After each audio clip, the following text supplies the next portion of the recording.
嚟緊一隻就係綠玻璃啦，116-400GV。咁啊呢隻錶想當年都好威水㗎啦，10幾年前呢隻錶最高峰去到12萬幾㗎啦，啱啱開始出嘅時候。咁啊而家當然啦，歲月不留人啦。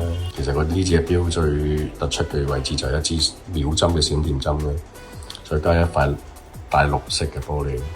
咁啊坊間都係叫做綠，我哋都叫綠玻璃㗎啦嚇。咁呢隻錶有咩特色咧？咁啊首先第一佢有防蝕功能啦。咁啊第二369留意下有唔同嘅夜光色字嘅，周新新2009年。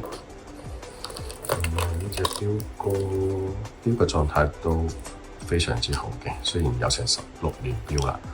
最後尾出場贈品價59,800，一套副 set 副拎齊架。